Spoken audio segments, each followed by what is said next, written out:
নমস্কার সবাইকে, গল্পাঞ্জলি চ্যানেলে আপনাদের স্বাগত। আমি রুমকি। আমার আজকের নিবেদন জয় গোস্বামী রচিত ছোট গল্প পরেশ মাস্টার ও তাঁর থিয়েটার।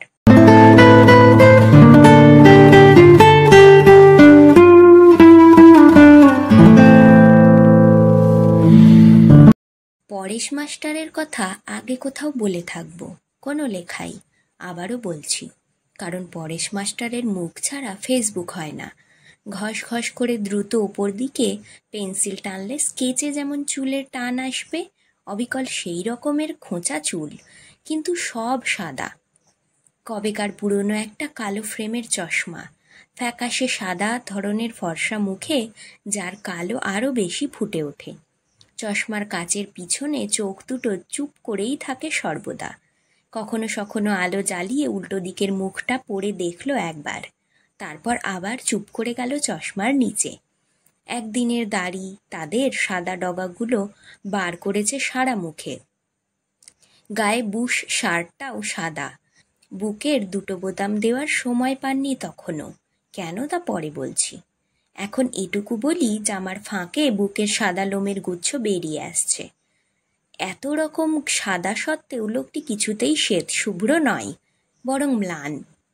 আমরা দুজন বসে আছি চায়ের দোকানের বাঁশ কঞ্চি কেটে লাগানো বেঞ্চিতে, যে বেঞ্চিতে বসা মাত্র ক্যাঁচ ক্যাঁচ করছে।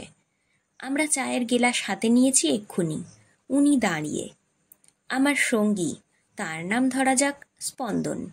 কলেজে পড়ে, নাটক করে বেড়ায়, সঙ্গে কবিতাও লেখে, তাই আমার সঙ্গে চেনা। আমাদের ছোট্ট ওই টাউনে পুজোর ঠিক আগে এ ক্লাবে ও ক্লাবে শুরু হয়ে যায় নাটকের তোড়জোড়। নবীন সঙ্গ কী বই ধরেছে? বিনয় বাদল দীনেশ? তাহলে সারথী সঙ্গ ধরবে গোর্কির মা। মা যে গোর্কি বলে কারো একটা লেখা বই এবং নাটকের বই নয়, সেটা জানা যাবে পরে। অর্থাৎ ব্যাপারটা সাধারণের কাছে দাঁড়াবে গোর্কি নামে কারণ মা। কালিদাস ব্যায়াম সমিতি এবার করাচ্ছে 2 মহল। তাহলে স্পোর্টিং অ্যাসোসিয়েশন করবে চন্দ্রগুপ্ত। আর এই সব ক্লাব মূলত খেলাধুলো নিয়ে ব্যস্ত থাকলেও বছরে 2-1 নাটক করাতই। এবং সেসব কিছু হেলাফেলার ব্যাপারও নয়। ফিমেল আনা হতো। ফিমেল বললেই সবাই বুঝতো যে স্ত্রী চরিত্রে অভিনয়ের জন্য যাদের টাকা দিয়ে বায়না করা হচ্ছে। 3টি বা 4টি রিহার্সালের জন্য কিছু রাহা খরচ। শোয়ের দিন মূল টাকাটা, সেটা রিহার্সালের চেয়ে অনেকটা বেশি। কত শুনি? অত কি আর মনে থাকে? তবু কত? একটা শোয়ে যাকে 100 টাকা দেওয়া হতো, তিনি দামি ফিমেল। কেউ 150 টাকা কিংবা 201 টাকা দিয়ে ফিমেল আনাচ্ছে শুনলে লোকে ভাবত কি কাণ্ডটাই না হবে। এইসব অভিনেত্রীরা নানা যাত্রা ও ক্লাবের নাটকে অভিনয় করে সংসার চালাতেন। কোনো কোনো মেয়ে ছিলেন তাঁর পরিবারের একমাত্র উপার্জনশীল সদস্য। এই ছেলেই, যার নাম ধরা গেল স্পন্দন, সেই আমাকে এদের কথা বলতো। বিভিন্ন ক্লাবে ডাক পড়তো তার। নাটকে কেবল তার উৎসাহ ছিল বলা ভুল, তার ছিল অভিনয়ের সহজাত ক্ষমতা। সাধারণত এইসব প্লে হতো ক্লাবের বিজয়া সম্মিলনীর আগে পরে। অমুক ক্লাবের বই পড়েছে একাদশীতে কিংবা লক্ষ্মী পুজোর আগের দিন, তো অমুক ক্লাবের প্লে হবে 13দশীর দিন। কারো বা পড়ল লক্ষ্মী পুজোর পর, কালী পুজোর আগে অবধি এমন চলবে। আর এইসব প্লে যে হতো, সব নাটকেই একজন মাস্টার থাকতেন, যিনি শিখিয়ে পড়িয়ে নেবেন। এই মাস্টাররা কেউ ব্যবসা করেন, কেউ চাকরি, কেউ রিটায়ার্ড, কিন্তু নাটক তাঁদের নেশা। শোনা গেল এবার পুজোর পর বর্মাপাড়া শাহজাহান করবে। আমার চেনা ছেলেটি তাদের দাঁড়া করছে। প্রায়ই সন্ধেবেলা তার রিহার্সাল থাকে, দেখা কমই হয়। সে অন্য কাদের একটা নাটকেও করছে, ফলে ব্যস্ত। একদিন দেখা হতে বলল, আমাদের শাহজাহানে যা একজন মাস্টার পেয়েছি না, কবিতা টবিতা সব মাথায় উঠেছে। বললাম, কেন, খুব খাটাচ্ছেন তোমাকে? ছেলেটি চুপ করে থেকে বলল, এরকম লোক কখনো দেখিনি, ঔরঙ্গজেবটা যদি পেতাম, ইস। আমি বলি, তাহলে তো তোমাকে আরও খাটাবেন। খুব বকাবকি করেন বুঝি? আরে না না, মোটে বাড়তি কথা বলেন না।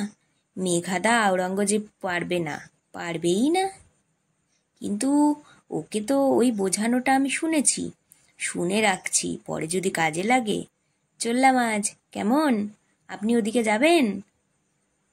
চলো, এক রিকশায় দুজনে।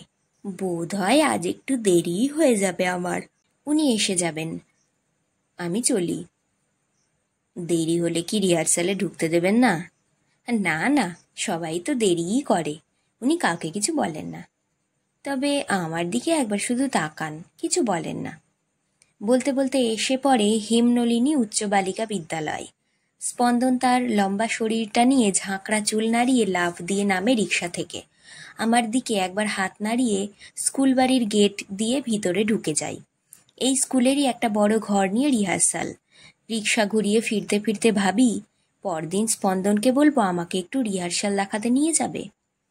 কয়েকদিন পর স্পন্দনকে দেখি রাত 8টায় রাখালদার চায়ের দোকানে বসে আছে, একা। কি ব্যাপার, তোমাদের প্লে কবে? রিহার্সাল যাওনি? চা খাবেন? না। সে উঠে পড়ে, চলুন বলছি। পুকুরধারার হাইড্রেনের মাঝখান দিয়ে জংলা গাছ ভর্তি রাস্তা দিয়ে ফিরছি দুজনে। সে জানায় প্লে বন্ধ হয়ে গিয়েছে। সে কি, কেন? দুজনে এসে বসলাম আমাদের বারান্দায় রাখা তক্তপোষে। গাছপালার মাথার ওপর চাঁদ। বিমর্ষ গলায় সে যা বলল শুনে আমি তাজ্জব। সেটা 76 সাল, এমার্জেন্সি চলছে। পরেশ মাস্টার শাহজাহান নাটকটা কেটে কুটে অন্য নাটকের সংলাপ ঢুকিয়ে নিজে অ্যাড করে নাটকটার এমন চেহারা দিয়েছেন যে পুরো জিনিসটা জরুরি অবস্থাকে রিপ্রেজেন্ট করছে।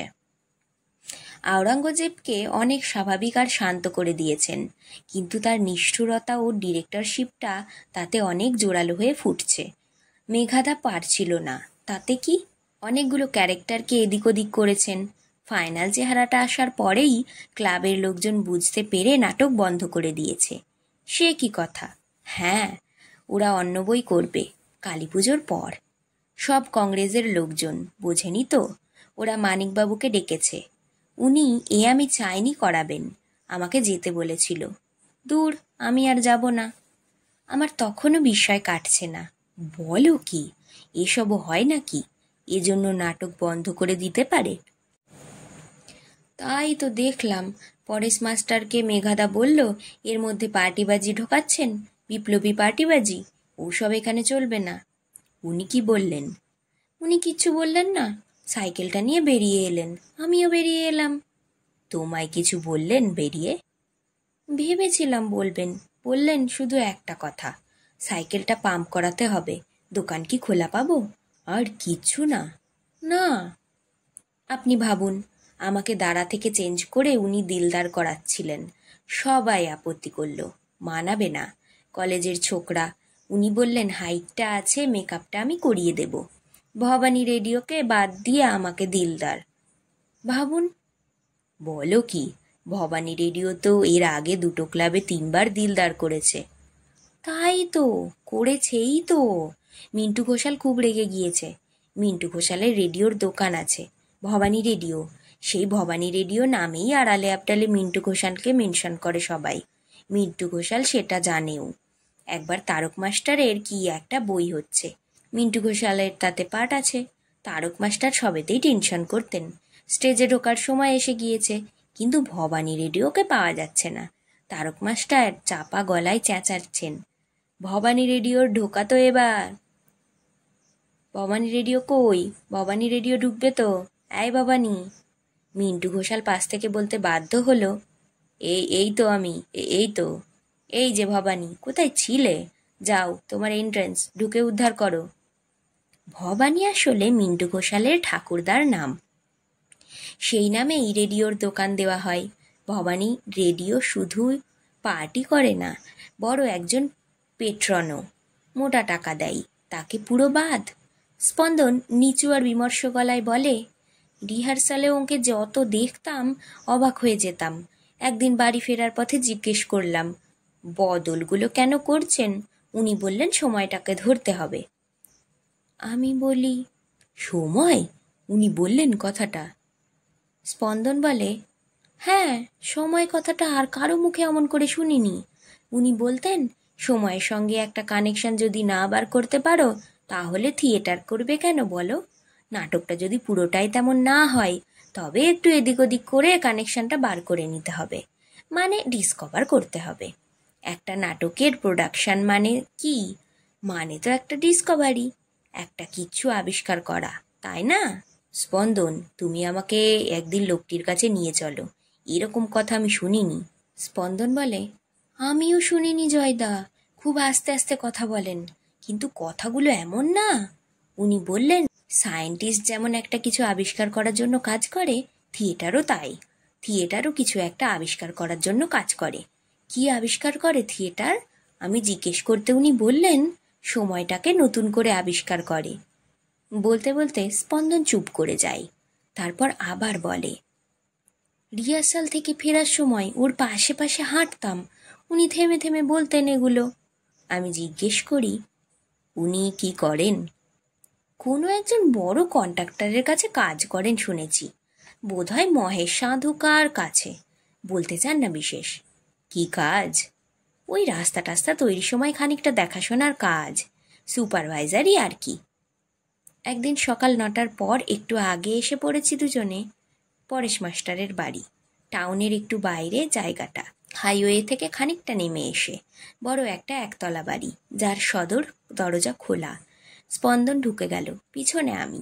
বড় একটা সিমেন্ট বাঁধানো ভিজে উঠোন, উঠোনে কুয়ো, তাতে জল তুলে একটা লোক মাথায় ঢালছে। নিচে এক কাঁড়ি বাসন নিয়ে বসে একজন মহিলা। উঠোন ঘিরে সরু বারান্দা ঘুরে বেঁকে এসেছে, বারান্দায় ধারে ধারে ঘর। স্পন্দন তার গম্ভীর গলায় বলল, এখানে পরেশবাবু কোন ঘরটায় থাকেন? সঙ্গে সঙ্গে আসছে বলে একটা আওয়াজ পাওয়া গেল, কিন্তু কোন ঘর থেকে জানি না। জানলাম যখন দুটি কিশোরী মেয়ে, একজন আধময়লা ফ্রক পরে উঠোন থেকে নামল, একজন একটা ঘর থেকে একটু বেরিয়েই ঢুকে গেল। ময়লা হয়ে যাওয়া সাদা বুশ শার্ট গায়ে গলাতে গলাতে পরেশ মাস্টার বেরিয়ে এলেন। চলো। হাঁটছেন, দরজা দিয়ে বেরিয়ে গেলেন, আমরা পিছনে। তারপর দ্রুত 5 মিনিট হেঁটে এই পথের পাশের চায়ের দোকান। আমাদের বসিয়েছেন, নিজে বসেননি। ফর্মাল আলাপও করলেন না আমার সঙ্গে। স্পন্দনকে বললেন, আমাকে পেতে না, 7টায় বেরিয়ে সাইটে চলে যাই। আজ বাড়ির কাছে কাজ হচ্ছে, তাই আছি। ওই দেখো। একটু দূরে বড় রাস্তা, নোকারি ধানতলা হয়ে এই রাস্তা চলে যাচ্ছে দত্তফুলিয়ার দিকে। সেই রাস্তায় দাঁড়িয়ে আছে একটা স্টিম রোলার, গরম পিচের ওপর পায়ে চট জড়িয়ে হাঁটছে মজুর। রাস্তার ধারে খোয়ার স্তূপে উঠে বসে পাথর ভাঙছে দেহাতি মেয়েরা। আমি বলি, আপনি এগুলো দেখাশোনা করেন বুঝি? হ্যাঁ, 2জন সুপারভাইজার আছে, আমার উপরে একজন, আমি নিচে। চা নাও। স্পন্দন বলে, খারাপ লাগছে, নাটকটা হলো না। উনি বললেন, কমই হয়, কমই। আমি বললাম, মানে? মানে তুমি যা চাইবে তার কমই ঘটবে, বেশিটাই ঘটবে না। স্পন্দন বলে, আপনি কবে থেকে নাটক করছেন? কলেজে পড়ার সময় থেকে, এই তোমার বয়স থেকে। তখন হাওড়ায় থাকতাম। কলকাতায় কোনো গ্রুপে করলেন না কেন? করেছি, এলটিজি, এখানে যেটা পিএলটি হয়েছে। আমরা দুজনেই অবাক। স্পন্দন বলে, কি কি নাটক করেছেন? অঙ্গারে ছিলাম, কল্লোল, মানুষের অধিকার। স্পন্দন উৎসাহিত, আপনি তার মানে উৎপল দত্তকে চেনেন? উনি তেমনই নির্লিপ্ত। তখন চিনতাম, লোয়ার ডেপসের সময়ও ছিলাম। স্পন্দন বলে, নিচের মহল? উনি আমাদের পিছন দিকে, চায়ের দোকান পার করে ধুধু মাঠের দিকে তাকিয়ে। নোকারির মাঠ। আমি অতি উৎসাহে বলি, কি কি পাঠ করেছেন? ছোট ছোট পাঠ, অনেক সময়ই ডায়লগ থাকতো না, ক্রাউড সিনে ঢুকতাম। তবে ওটাই আমার জীবনের বেস্ট পিরিয়ড, রিহার্সালগুলো দেখতে পেতাম তো। আমি বলি, রিহার্সাল? হ্যাঁ, রিহার্সাল। থিয়েটারটা যেখানে জন্মায়, সেই আঁতুর ঘরটা কি করে হয়ে উঠছে সবটা, সে ছিল বটে একটা সময়। চশমার নিচে চোখ আবার কিছু দেখল। তবে সামনের কিছু নয়, পিছনের কিছু। অতীতের? আমি প্রফেসর ম্যামলকের রিহার্সাল দেখেছি। আমি আর উনি তো একই বয়সী দেখতে গেলে। আমি বরং বছর দুয়েকের বড়। উনি মানে? উৎপল দত্ত। 5 খাটতাম, তার বেশি নয়। কিন্তু যৌবন বোঝো তো, যৌবন। আমরা ঘাড় হেলাই। আমার যৌবন বলতে ওটাই ছিল, ওই দিনগুলো। অত বড় একটা লোককে কাজ করতে দেখেছি, অত কাজ থেকে ওই মাপের কাজ, একেবারে চোখের সামনে। স্পন্দন বলে, ছেড়ে দিলেন কেন? ছেড়ে দিলাম, পারলাম না যে। চাকরিও ছিল না, নিজের সংসার করলাম। তখনই দাদা মারা গেলেন। দাদার ছেলে মেয়ে এই আর কি। দাদার বাড়ি কোথায়? ওই তো পিছনে নিজের বাসার দিকে আঙুল দেখান তিনি। একটা ঘরে আমরা, আর পাশের ঘরটায় বৌদি আর ভাইপো ভাইজিরা। দেখলে না? মুখে কিছু বললাম না। দেখিনি ঠিকই, কিন্তু বুঝেছি পরেশ মাস্টার এমনভাবে থাকেন যে বাড়িতে অতিথি এলে বসতে দেওয়ার জায়গা নেই, রাস্তায় চায়ের দোকানে এনে বসাতে হয়। আচ্ছা, এবার আমায় যেতে হবে। এগিয়ে গিয়ে দোকানের পিছনে একটা হেলানো সাইকেল হাঁটিয়ে এদিকে নিয়ে এলেন। বুড়ো, সাইকেলটা নিলাম। বুড়ো নামের দোকানি নিজের চা ছাঁকার দিক থেকে চোখ না সরিয়ে ঘাড় হেলিয়ে দিল। আমি থাকতে পারলাম না, বললাম, থিয়েটার না করে থাকেন কি করে? সাইকেল হাতে থমকে দাঁড়ালেন পরেশ মাস্টার। কে বলে আমি থিয়েটারের বাইরে থাকি? ওই দেখো। আঙুল দেখালেন সামনে বড় রাস্তার দিকে। কি দেখছো? রাস্তা সারাই হচ্ছে। না, ভালো করে দেখো। একদিকে একটা স্টিম রোলারের শুধু মুখটা বেরিয়ে, পুরো রোলারটা দেখো না কিন্তু।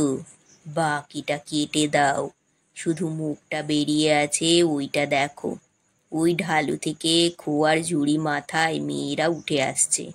এই দিক থেকে পিচের ঝাড়ি হাতে একজন রাস্তা ভেজাতে ভেজাতে সরে এলো। ওই তিনটে মিলিয়ে দেখো, একটা কম্পোজিশন হচ্ছে না? ওই যে ব্যাক স্টেজ, ওই খোয়ার স্তূপের ওপর দাঁড়িয়ে ওভারসিয়ার বাবু। এলিভেশন হলো ওই যে আঙুল নেড়ে কি বলছে, দেখছো? দেখো, পুরো একটা থিয়েটারের টুকরো না? ওই যে দূর লেভেল ক্রসিং দিয়ে গেদে প্যাসেঞ্জারের চলে যাওয়ার ঘটঘটাং আওয়াজ আসছে, ওইটাই ব্যাকগ্রাউন্ড মিউজিক। আর ডায়লগ, ডায়লগ তুমি মনে মনে তৈরি করে লাগিয়ে যাও। আমি তো লাগাই, সারাদিন পর পর ডায়লগ লাগাই। ওরা ভাবে আমি সুপারভাইজারি করছি, আসলে তো আমি থিয়েটারের মধ্যেই আছি। থিয়েটারের বাইরে আমি কে বললো? সারাদিন পর পর কম্পোজিশন তৈরি হচ্ছে আর ভেঙে যাচ্ছে, আবার নতুন কম্পোজিশন তৈরি হচ্ছে, আসছে, নতুন নতুন সিন এসে যাচ্ছে। দেখো দেখো, জোন ভাগ করে অভিনয় হচ্ছে, মনে মনে ডায়লগ আসছে, কখনো বা ডায়লগ দরকার হচ্ছে না। আচ্ছা, তোমরা এগোও, পরে দেখা হবে। আর দেখা হয়নি কখনো। আমাদের ওই ছোট টাউন ছেড়ে ওরা সে সময় কোথায় যেন চলে যান। পরে উৎপল দত্তর অঙ্গার, কল্লোল এবং এই সময়ের আরও কিছু নাটকের বইয়ের ছাপা ভূমিকালিপিতে পরেশবাবুর নামের নিচের দিকে ভিড়ের মধ্যে খুঁজে পেয়েছি। পরেশ মাস্টারকে আর খুঁজে পাইনি, কিন্তু আমার এখনো মনে আছে সেদিন দিগন্তজোড়া এক বিস্তৃত স্টেজ যখন দেখছিলেন পরেশ মাস্টার।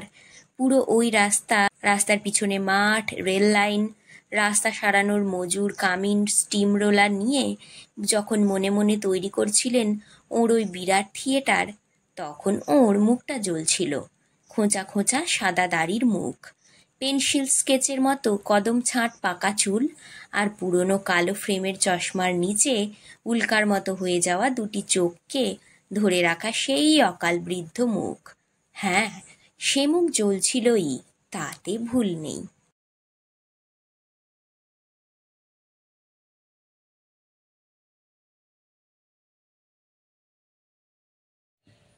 আজকের গল্প পাঠ এখানেই শেষ। গল্প পাঠ ভালো লাগলে অবশ্যই একটা লাইক দিয়ে যাবেন আর নিজের চেনা পরিচিত মানুষদের সাথে শেয়ার করে দেবেন। আর আজ যারা নতুন আমার চ্যানেলে, অবশ্যই সাবস্ক্রাইব করবেন। আপনার একটি সাবস্ক্রিপশান আমাকে আরও অনেক নতুন গল্প পড়তে অনুপ্রেরণা যোগাবে। ধন্যবাদ, ভালো থাকবেন সবাই।